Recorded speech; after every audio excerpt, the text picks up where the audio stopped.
Thank you. Thanks.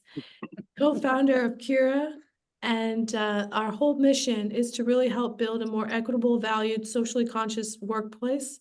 In doing so, we're trying to build a community for first generation college grads, early career talent to network, build connections, and have these honest conversations to demystify the tough topics that, frankly, I wish that I would have had when I was 21 years old. So we're joined today with some Cura partners, Sylvia Bonilla and Alejandro Guzman. So why don't you guys give a quick intro? Hi, sure. Nice to meet you all. My name is Sylvia Bonilla Zazumbo.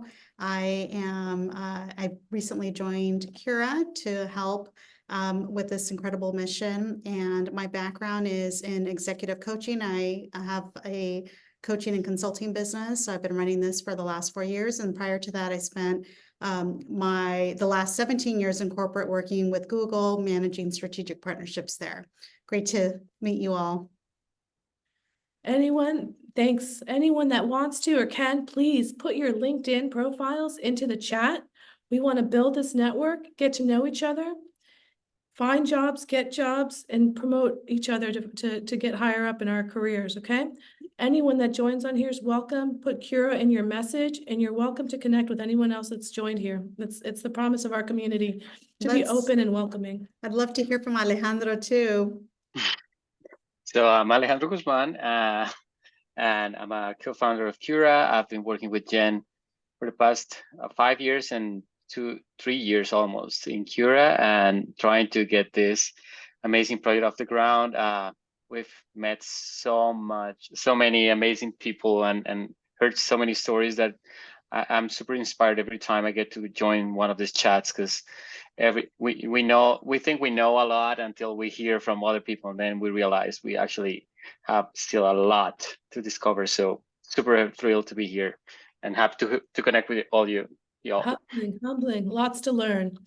So here we go. Let me get one more. So Vincent, let's kick it off. Can you please tell us a little bit about yourself, your current role at Cardless, and what you're doing right now?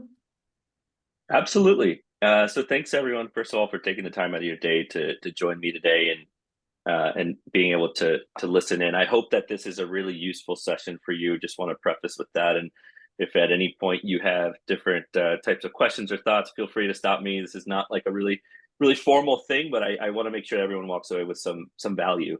And hopefully I can impart just a little bit of knowledge. But my name is Vincent Cuellar. I currently work for a company called Cardless, which is a fintech startup, and we create co-branded credit cards for brands.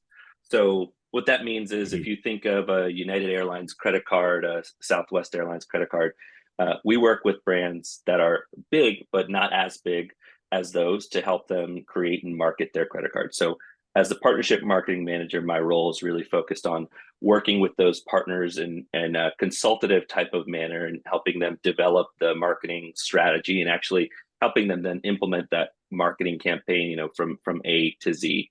But I also have to keep the Cardless, our goals top of mind. So maybe a little bit later when we get into the partnerships and focus, I can speak to kind of what's the fun parts about partnerships. But if you look us up, feel free, and you want to learn more about Cardless, I'm always happy to speak to it. We have an office in San Francisco, right on Dolores Park, and we're always hiring and looking for exciting talent who wants to jump into a young fintech that I think has a lot of upside. That's awesome, Vincent. I got to be honest, you mentioned partnerships with airlines. You've talked about sports partnerships before. It kind of sounds like a dream job. How did you get there, that your day-to-day job is working with sort of these dream ideal clients? Yeah, well, I think it kind of leads back to kind of where my career started. So I studied communications in my undergrad at a small school in Newport News, Virginia, close to Virginia Beach. And I was focused on communications. Then when I graduated, I went to a PR firm that was very focused on multicultural PR and communications. And I moved out to California for that, to get a little taste of the Silicon Valley, San Francisco life, to work with partners like Wells Fargo, Mass Mutual, and Chase to help launch their marketing communications programs focused on the Hispanic market. So I got a taste for kind of the multicultural type of approach, and also within the financial services space. And then from there, I moved back to the DC area, where I went back to Georgetown University to get my master's degree in integrated marketing communications, genuinely because it was something that I was really interested in. I was facing in my day to day, and I wanted to learn more about how other people were looking at this topic, which I found was really, really helpful to also grow my network. So if at any point anyone wants to talk about master's degree or Georgetown, I'm happy to talk about that too. But while I was there, I also started working at a government contracting company, which I was focused on business development, which I really liked, but I also learned that I wasn't a great fit for that industry. I kind of felt like I'm in the DC area. Government contracting is basically everywhere. That's where all the money is, and I just felt as though a bit of a like I wasn't a great fit for that industry. I wanted to have something more creative, more fun, and so through my connections, at Georgetown, I was able to find some folks who worked at Capital One, which is one of the top employers in the area, and from there, I was able to get some interviews at Capital One and get a role there,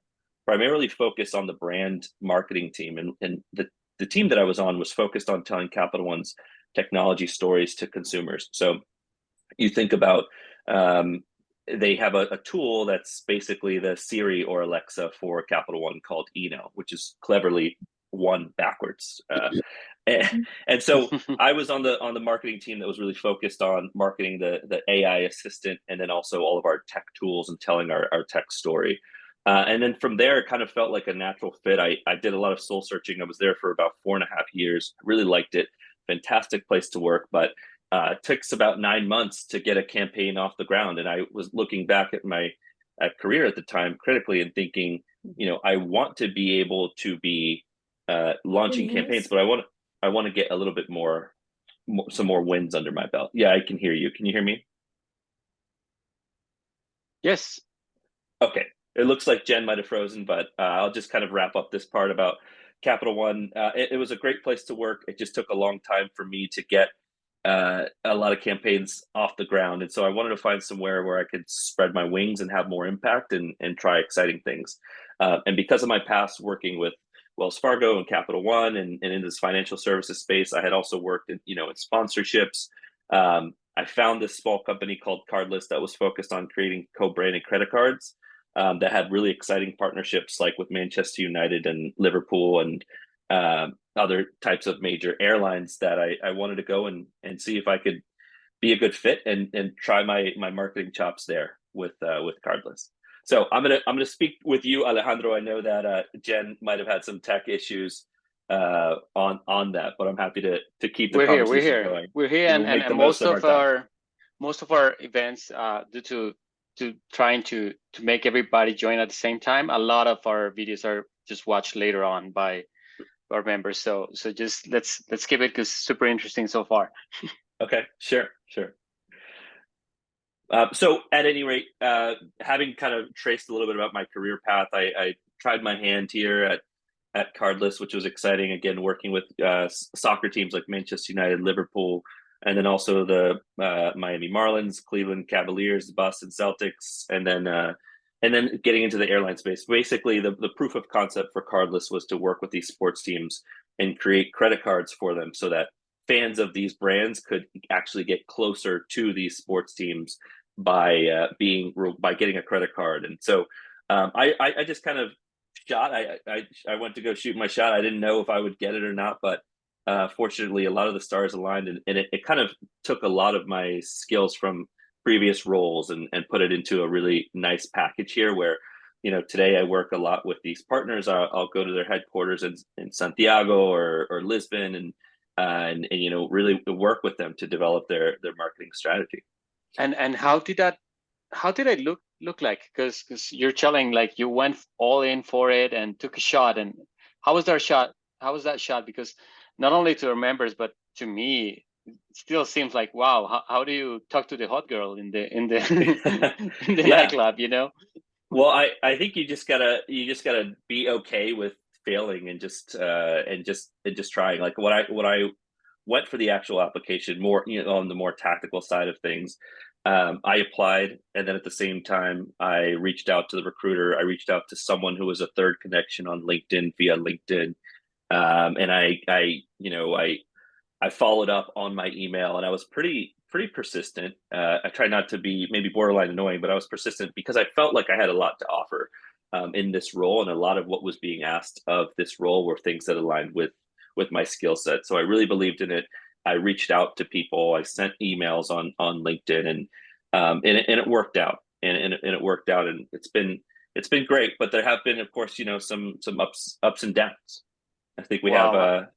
Jen and Sylvia. I want to highlight that thing you said, like embracing failure as a possible outcome. That wow, because that's how you talk to the hot girl.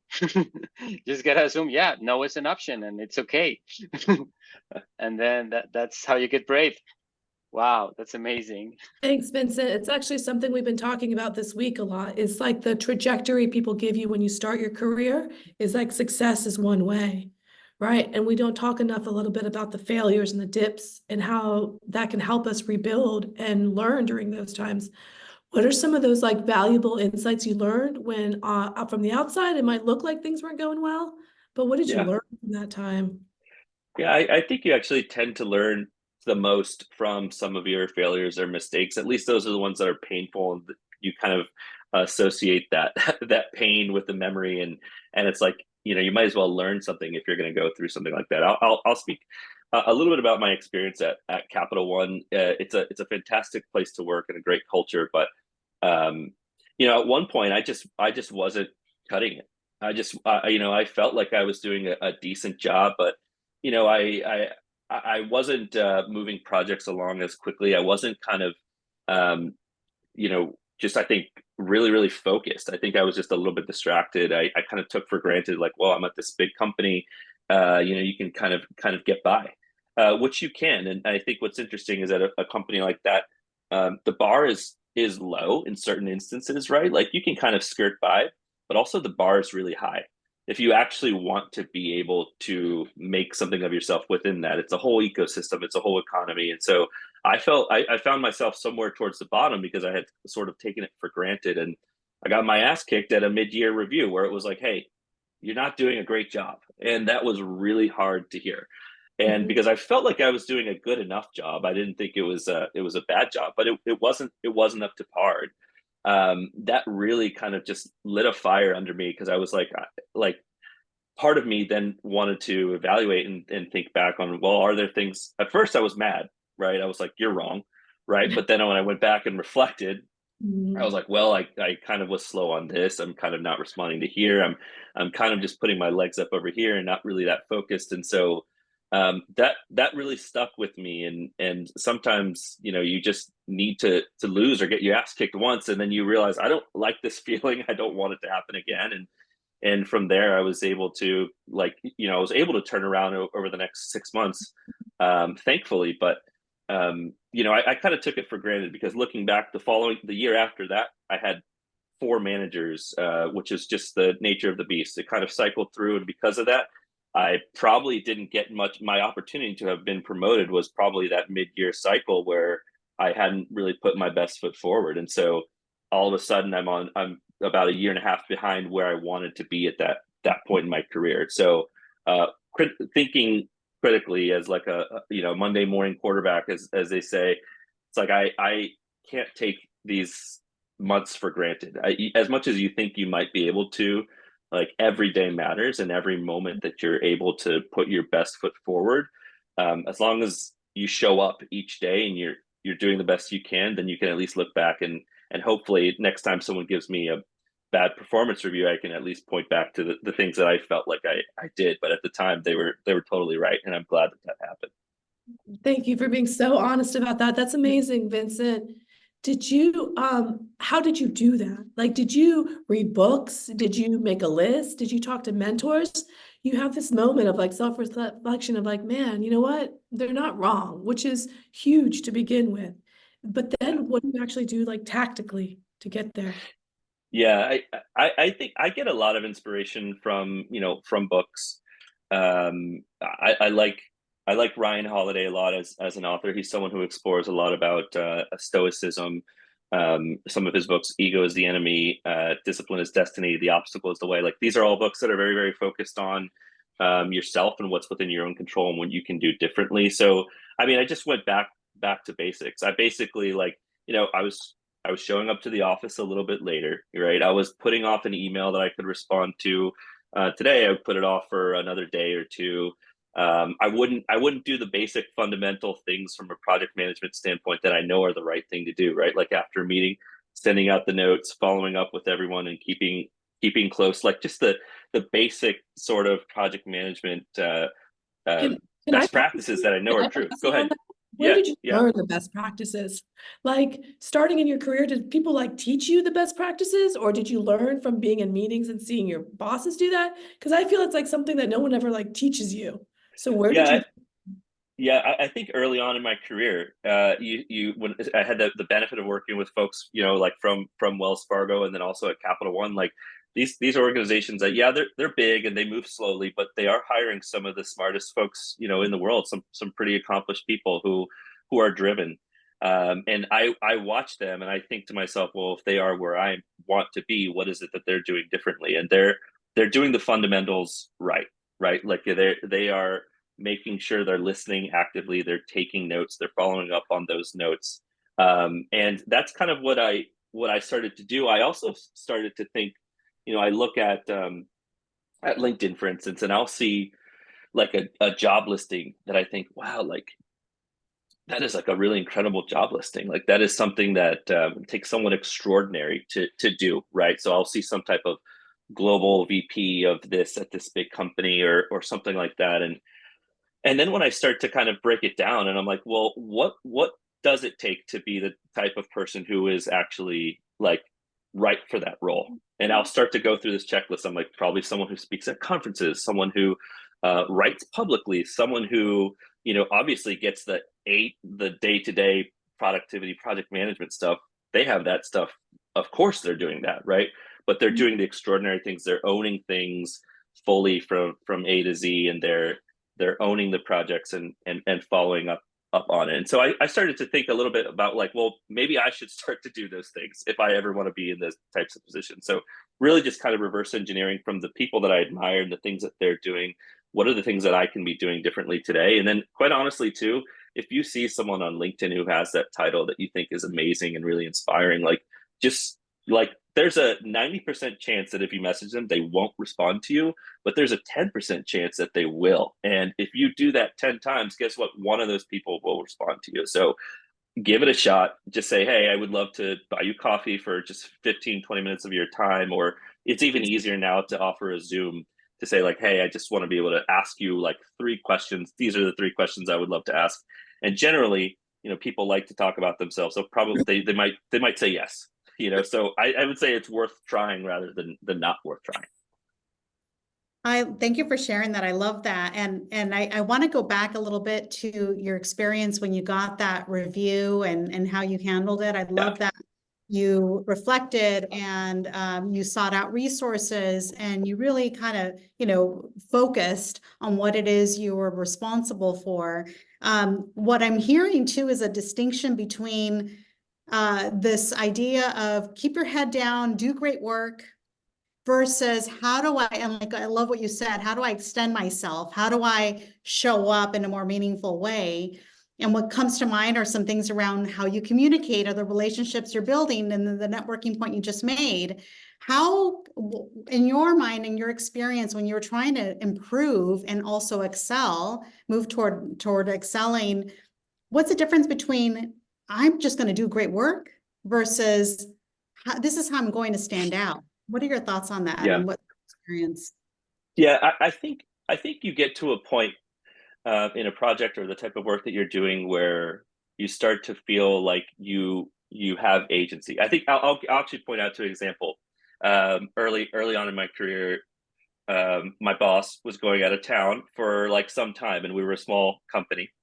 And right before she went out of town, I was like, I was tasked with working with these big partners, this big account, so to speak. And I really didn't want to have to bug her while she was out of town. I also wanted to prove myself to be able to be in that position while she's out. And I was like, okay, well, what if they ask X, Y, and Z? And what if they ask this? And what if they ask that? And she told me, she was like, well, just what would you do if it was your business? And I was like, well, I probably would do this, and then I would do that. And she's like, yeah, do that. So I thought it was funny because I was like, and then I just kind of take that mentality towards a lot of the things where I feel like I need to move from just kind of checking off the boxes to actually having agency, actually having ownership. If I were someone who's, let's say, for instance, at Cardless, I'll use my current example. If I would look at myself as an actual business owner within the actual business, more of that entrepreneur type of thinking, if I'm the one who owns the marketing function here, how can I make it so people would want to actually come to me and buy, marketing from me? So I think about it more as like a business owner. I'm not a business owner, right? But I'm working in a business where people are coming to me for a specific function. And if I start to take a mentality more so that's like, well, if I don't know the answer, I'm going to try my hardest to figure it out because there's no one else to do it but me. It's going to be me who's going to be the person who's going to try and figure out the solution, who will get creative and try to run through brick walls because it's my business. I don't want to lose this customer. So that kind of mentality of, and if you have some type of business owner experience or some type of entrepreneurship or sales experience, I think it's invaluable to any position that you bring to, because you can basically say, I've had the responsibility of wanting for this to succeed, and I'm going to bring that to whatever role that I'm going to now, because then it tells your employer, like, this person will do what it takes. They won't just check off the boxes and ask me if I'm doing it. They're going to try to go above and beyond to make this thing sing. I love that. Vincent, thank you. I'm going to pause here and we're going to do a round of rapid fire questions before we open up questions to our members to really ask you direct questions. And the point of this is just to get to know you a little bit better. So Sure. you're allowed to have one pass, but we encourage you to answer all of them as honestly as possible. Okay. I'll do my best. Okay. What's not being taught in school that should be? Finances. I'll just full stop there. I think that there should be a course for absolutely everyone on how to manage your money. What is a credit card? Why you should or should not get one, which is ironic for me in my position, but truly, I think it's a important thing to know. What it's, how to spend your money and how to be smart with your money. I think that's the key to so much success here. Totally. If you could spend a week with any TV family, which would you choose? Honestly, I think the family from Modern Family I would be laughing quite a bit, and I feel like they would provide a good time. So I think the Dunphys, that would be a good family to hang out with for a week. Which movie made you laugh until you cried? It's always going to go back, for me, it's always going to go back to a Will Ferrell movie. It's going to be, probably either Step Brothers or Anchorman, somewhere between those two. Those were peak humor for me. It doesn't get better than that for me. I might have to watch that tonight, actually. I think we all might, actually. What do you most enjoy doing by yourself? Watching soccer. Pretty much what I do. I love to watch soccer. I'll watch MLS. I'll watch European soccer. I'll watch like third division English soccer, and I'll get into the weird stuff. And my wife is like, I think it's very strange of you to watch these really obscure games at 6 a.m. Of teams in another island that's like 18 hours away. But it's what I love. I love it. Which of your creative projects makes you most proud? It was a really fun project. When I was at Capital One, we had a sponsorship with Twitch, and so we were the premier kind of banking sponsorship with Twitch, which I had the fortune of being able to lead the marketing function of. And so we created ads specifically for Twitch, for the Twitch audience, and we had to kind of go through the whole creative process of understanding the Twitch audience and understanding how Capital One's brand story can really kind of fit within that audience, which for me, it feels like a feather in my cap, where I can look back and say not many people can say they created an advertisement for an iconic brand like Capital One, and being able to do that for a really unique and fun channel like Twitch is something that I'll always value that experience. Final question. What do you think is the most underrated appetizer on menus today? So serious. You know, I love appetizers. I could probably have a whole meal of just appetizers. A lot of times people don't want to get messy, and so they avoid nachos on an appetizer. But I think you should go for it. You know, life is short. Like, just get your hands a little messy. Get the nachos with the full fixings on them. You know, and go for it. Just go for it. I feel like the whole summary of this could be like bold, just bold moves. Really liked it. I'm gonna pause here and open it up to questions. Prefer that you put your cameras on and ask directly so we can see you, but if you're in a place where you can't, you can also add it to the chat. I have a question. I have a question because there were two things that caught my attention. First was how you.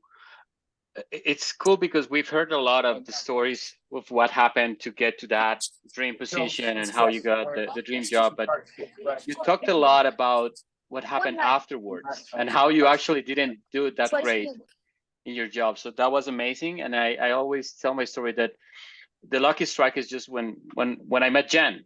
Oh, that was a lucky strike. But after day one, it was hard work and showing up and never fail just to maintain that relationship. So that was impressive. But you talked a lot about shifting your identity to become, how does the person that does this look like? And when you do that process, is there like a step-by-step process you can tell us so for example, look up for somebody and make a list of the things they do and how they, because I think there have been experiments in Russia or something that people becoming geniuses just by mimicking geniuses and their daily routines and stuff. But do you have like a bullet list of how can we apply that method? Yeah, I think you can start with primarily thinking about who are the types of people, whether it's musicians, actors, celebrities, whatever, business people, who you find yourself naturally kind of gravitate towards, and just think about that for a moment. I like, there's some comedians that, like, I love to listen to you know, Conan O'Brien, right? Or I love to listen to like this type of actor, and I use that as an example, and I start to think about like the 4, 5, 6 different types of people that I'm drawn towards. And I start to think about what are the different types of common threads between their personalities and the things that they've achieved, and why are those impactful and important to me. And this is actually an exercise I did when I was in my final semester at Georgetown getting my master's degree. It was a class that was entirely focused on your personal brand. And in this exercise, I found that there was a lot of people that I had looked up towards, like, for example, Conan O'Brien, I'll say, or Daniel Ricciardo. These are people who are experts in their field, who are really fantastic, like top of their game for the craft, right? But they're also really funny, and they're also really just they bring a lot of levity to the different types of everything that they do. And I was like, huh, that's funny, because I don't think everyone else would probably choose those types of people that they were drawn towards. And so that to me kind of represented that I'm really interested in exploring more about how people can be really, really capable and good at their role, but also can make other people around them feel really comfortable because they're able to bring levity, they're able to bring lightness, they're able to bring a little bit of joy and laughter, which I think is kind of a great equalizer. And so I started to think about the types of ways I can start to then bring that ability in myself out more. And when I start to go into job interviews, I'm just, you know, if I do have that type of characteristic, I start to bring it out more, and I make it a fundamental part of my story. And so when I go then to my job interviews, I say, hey, I grew up in this big family. Everybody's funny. I was the youngest one. I needed to find a way to try to break through and have some type of, I couldn't just be a wallflower, right? Like, so I needed to survive. So I started to look at the things that I really admired, I figured out what the common thread was between those things, and I figured out how that fixed into my own narrative. And then when I went to my own job interviews and I started to talk about myself, I started to bring those things forward. And I also had to know that they were true because they were things that other people had mentioned to me kind of throughout my career. So I'm not sure if that fully answered your question, Alejandro, but at the very least, I think it's a helpful tactic to think about, those types of roles and people who are really, you look up to, and how you might be able to take some of that back to your own sort of job hunt. Absolutely. Thank you so much. I like that. It's like, find out what you're good at and your talents are, and then find people that are like doing it really, really well and study. I Amazing. love that. I have a question. You mentioned earlier about having a season where it hit you that maybe you weren't a great fit for the industry and doing some soul searching. I think there's a lot of guilt with coming to a realization like that. There's a lot of obligation, it's a vulnerable place to be when you say, wow, I need to make a change and I'm just getting started, or maybe I made a wrong turn. Now what? So in the now what space, what are some of the things that you leaned on, and what was that reflection process like? So I heard an interesting quote at the time that kind of like really inspired me to move towards the direction that I felt like was more right for me, which is someone said to me, they were like, well, you can run from your passion, but you won't get very far. And I thought about that for a while, and I was like, well, I'm over here in this industry where, I could sort of apply my skills in business development, which I like, but the actual day-to-day topic is kind of boring me to tears. And I personally am not someone who is able to motivate myself on a day-to-day basis to really be excellent Mhm. because of the type of material that I was focused on every day. And some people can. I'm just not that person. And I realized, like, if I wanted to have any level of success or try to be happier in my day to day, I might as well find something that I like. I also had the realization too, and I wish someone had told me this when I was younger, is that, like, any industry you like or any passion that you have, like, someone has a career in that, someone somewhere, right? Like, if you love the sound effects of musical theater, like, there's people who make it their whole lives doing that, and there's nothing that can stop you from just at least exploring that space, at least thinking about it, right? So I had this opportunity on my final year at Georgetown where I had a capstone. It's what it's called. It's where you work as a consultant with different kind of brands or organizations to do a project for free, basically, because you're saying, hey, I'm a final semester master's level student in marketing. I want to offer you free marketing services for the next 5 months. And I looked at that and I was like, well, this is a fantastic opportunity for me to try my hand at some industry that I don't have experience in, but I can reach out and just and get that experience and try it in something that I'm really interested in. So I reached out to a professor there who worked at Hilton, and I had been really interested in the travel industry, and I said, hey, like, I have this background in financial services and also multicultural marketing, and I had this idea. I was like, Hispanics, we like to travel in like big groups sometimes, and a lot of times we like to also make the best deal of it. I was like, what if I worked with Embassy Suites to help come up with like a Hispanic marketing strategy? And he was like, let me put you in touch with Embassy Suites and see what happens. And so he did, and it turns out that they were looking for someone to come up with exactly that type of idea. So in that 6 months, I was able to be able to work with Embassy Suites to present them with this idea. By the way, this is the first ever Hispanic strategy Embassy Suites had ever had. And I was like, well, this is great. Now I have some travel experience. And then when I went to go interview for Cardless, I had some travel experience, but this was really the thing that I focused on the most. I love that. Following your curiosity and see where it takes you. That's great. Yeah. Thank you. Yeah. Questions, Emily? Yeah, have a question. Hi, Vincent. Thank you so much for sharing your story and journey with us. I'm curious what role mentorship has played in your career journey. Have there been key mentors in your life that have really stood out to you, that have really been helpful to you along the way? And what recommendations do you have around mentorship? Yeah, I think mentorship is really important, but I also, one thing that I'll reflect on about mentorship is that it has come and gone in waves for me. There's instances where I have a mentor who has looked after me on on like a day-to-day basis where I feel like I'm growing actively every day. And that has been fantastic. And then I've also gone through other more formal kind of mentorship types of relationships, which are really good too. But what I think is really valuable is when you're able to really download whatever it is that mentor is telling you and then continuing to build on that moving forward. Because there, like I said, there were instances then, even at Capital One, where I said I had 4 different managers in 1 year and then 3 the following year. Like none of them were really mentors for me. So it was kind of on myself to work on whatever I had learned in the past to pull me through this difficult period. Because and there's people who I can go to, here and there, but they don't have the full scope and full picture. So the kind of area that I would kind of encourage on is, finding the mentor that's really good and fits you. Like try to keep that relationship alive for as long as you can. But it also goes through waves. It goes through phases. You may have periods of time where you don't necessarily have a mentor.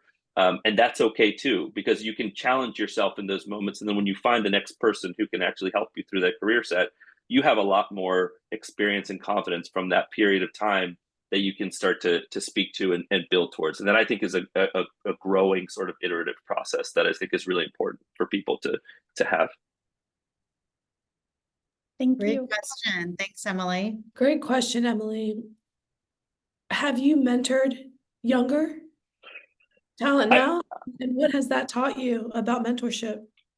Yeah, I love it. Like I mentioned, I got my master's at Georgetown in marketing, and I felt like it wasn't that long ago that I did it. I graduated in 2018.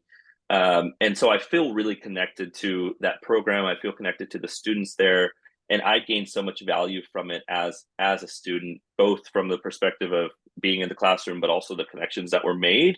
That I recently went back for this semester to be a capstone advisor. So the capstone that I outlined for you that I did with Hilton, now I'm helping students do that at Georgetown for their own type of capstones. And I think the mentorship is really valuable both ways. Like you are going to be able to help this person to have be a sounding board for them to help them answer questions.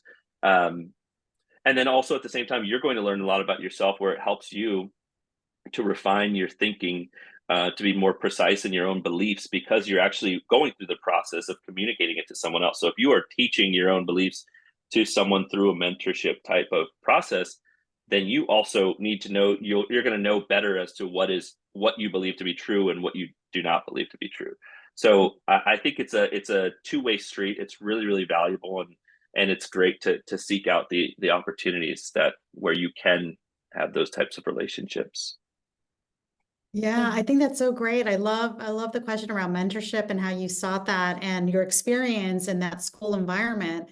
One thing that comes up for me is the idea of reverse mentorship, and we have so much to learn from the younger generation. So as you think about what you wish you knew and how you might be tapping into others, younger than you, and as they're entering into the workforce, what do you think are the biggest learnings there?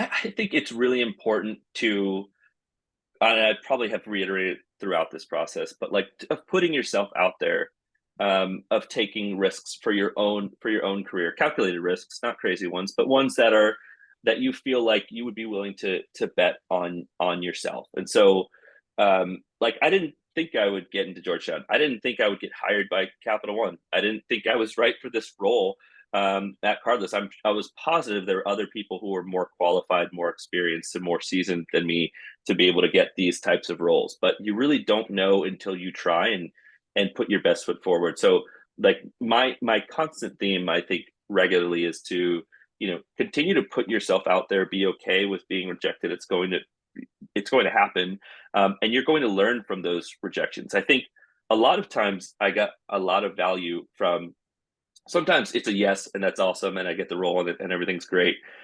Sometimes it was a flat out no, which is fair. But sometimes it's a maybe, and it's like an uncomfortable maybe where they're like, well, we would have liked you, but there was these small things that we would have, could be different. And that's where I think you can squeeze so much value out of. It's when someone gives you a no, and here's why, or a maybe.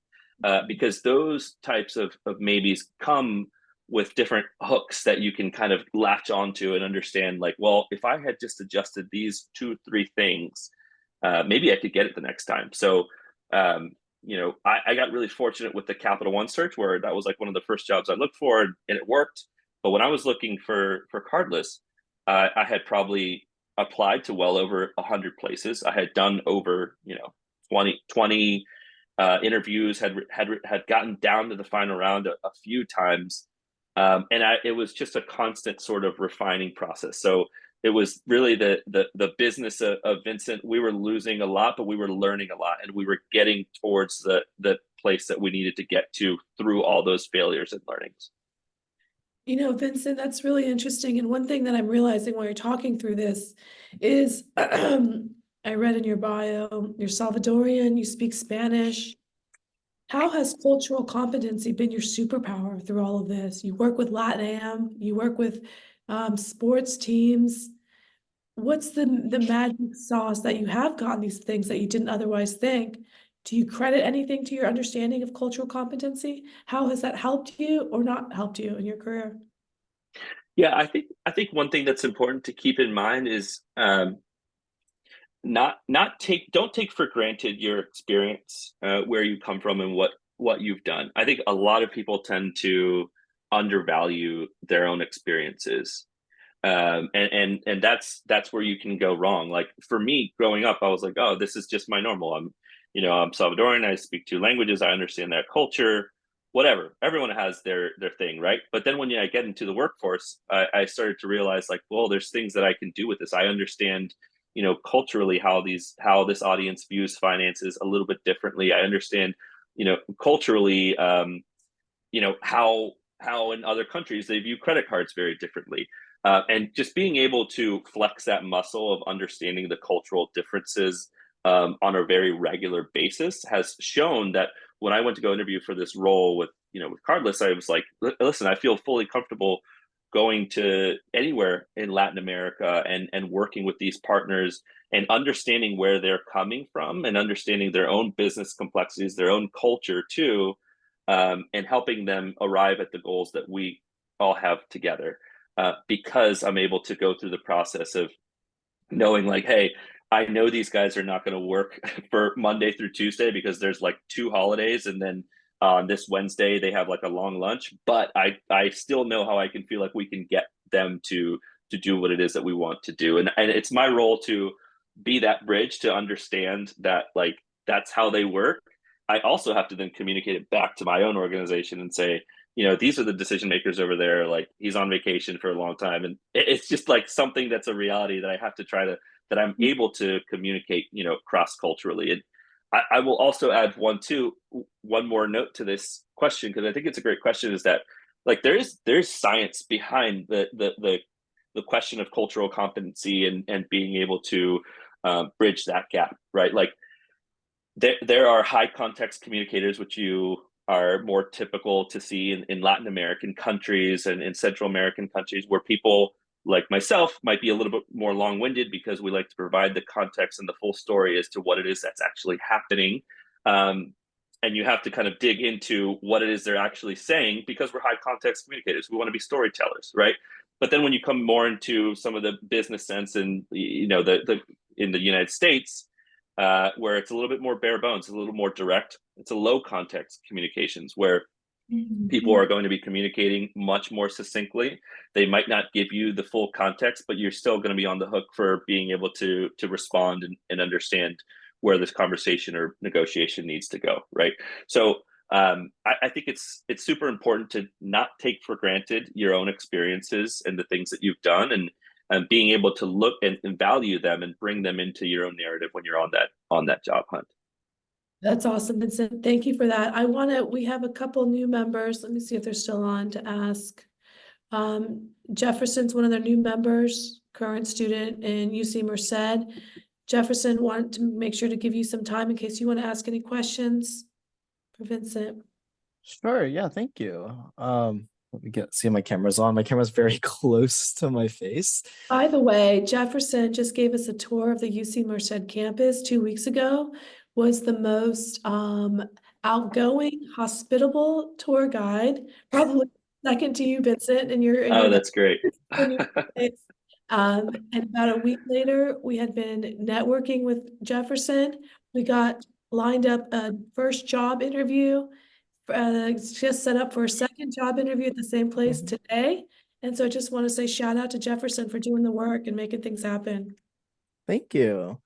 Hi, Vincent. I guess, Hey, Jefferson. like Jen kind of mentioned, I am currently in my 3rd year of university, going to be going to my 4th year. What, I guess, advice would you have of putting yourself out there, I guess, with so many competitive other college universities, so many competitive students, where my university is relatively on the smaller side compared to everyone else? It kind of feels pretty difficult to kind of put ourselves out there. What would you have to say against that, or etc.? Yeah, I think that's a great question, Jefferson. I did my undergrad at a very small school too. It was I think it was like 4,000 students in total. Like each class or so is about 1,000 to 1,200 students. I think small is better, personally, because I think there is a lot more opportunity for impact, and that's what I took away from my college experience, is that the culture that I was in at Christopher Newport was a lot more primarily focused on people who, yes, you're doing your schooling, you're getting all the grades, right? But you're also kind of just inclined to, because everyone else is doing it, to just get involved, join other clubs, do whatever it is. So, I had joined the Communications Honor Society. I was playing club rugby foolishly. I was awful at that. I also was, I had a radio show, and then I was leading the marketing for it.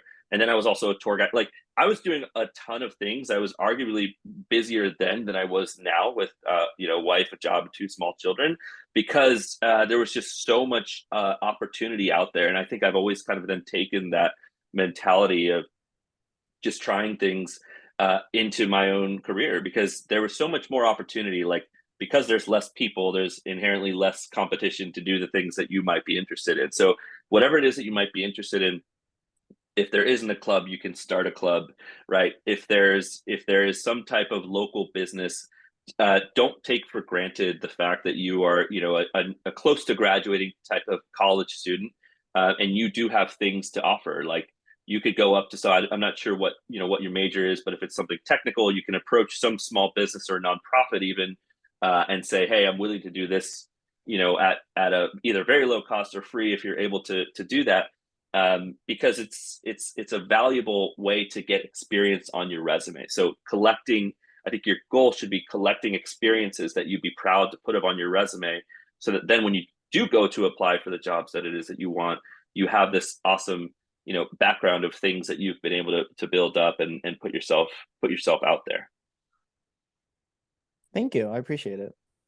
That's such a great question, Jefferson. And I think about being on the hiring side of things. And for me personally, I find the big brands and schools are oftentimes overrated, right? That sometimes people can put a lot of weight in the school that they go to. We actually have a college expert, Joe Romano, on the line, who also knows and understands the value of finding colleges with the right fit versus the college with the big brand. And I think hiring managers are very astute. Unless you're like Goldman Sachs and you want to hire just the top 1% from Harvard MBA, you're really astute on what was that overall experience for them. Joe, not sure if you had any comments on colleges and the brands versus what's the right fit for students. I think you pretty much nailed it. I think, I'm working with the mostly juniors and seniors in high school who come in, and especially their parents come in with this idea of, 20 schools. I think 85% of the coverage, national coverage, magazines, newspaper articles, online stuff covers about 10% of the schools across the country and leaves out 90% of them. I know Jefferson talked about Merced. That's a place where our students don't necessarily know much about when they come to us. I work at a large private all boys school, and next thing you know, they go visit. They have a tour guide that's almost as good as Jefferson, and they fall in love with it. And uh, I think once students figure out that there's colleges that fit them that aren't maybe in the top 20 of a big bane of my existence is US News and World Report. What I try to tell students is most of those facts and figures are never going to affect you. Most of those things are based on things that don't really affect the student experience, at least not during the 4 years that they're there. So I think the more students hear that, the more parents hear that, once they buy in, there's a level of stress and pressure that gets off their shoulders. Thank you. Thanks for that context. We have about 3 more minutes. I want to be cognizant on time. Raul, if you have any questions, and then we can give Vincent a couple minutes to close up the chat.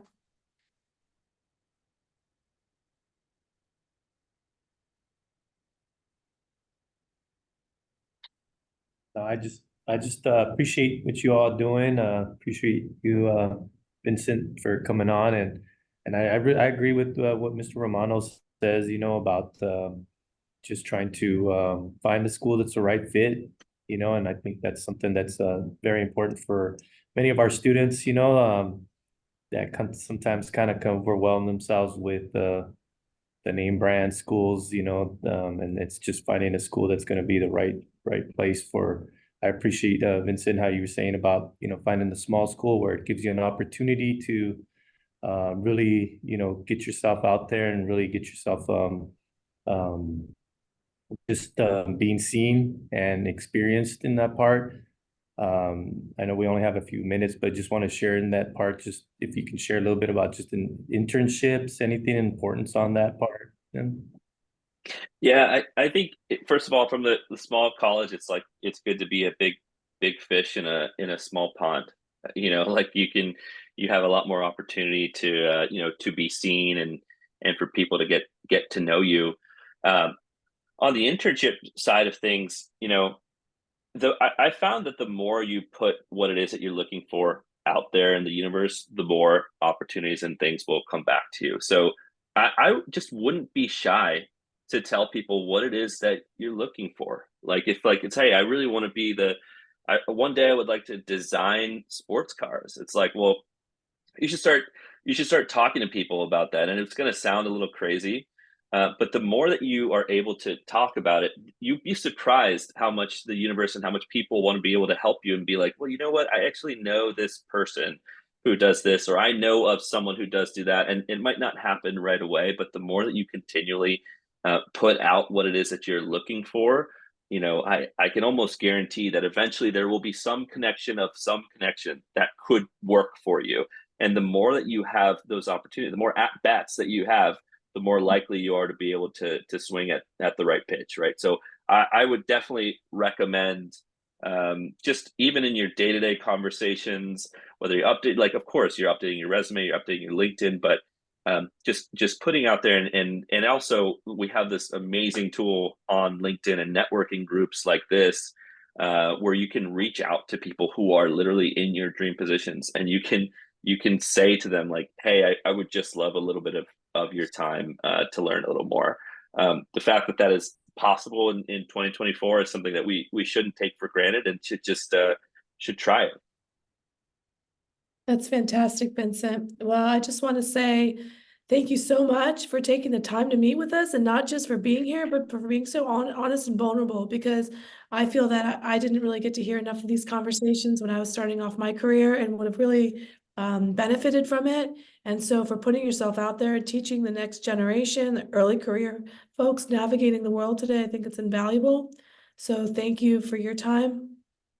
Thank you, Vincent. And thanks to everyone for joining. Really appreciate you. Any final words, Vincent? Thank you. No, awesome. It's been it's been a pleasure to be here with you. Please add me on LinkedIn and keep on keeping on. I'm excited to hear of all the success stories that come out of the group here at Cura. Awesome. We are too. Thank you. Thank you for joining. Thank you. Thanks everyone. Cheers.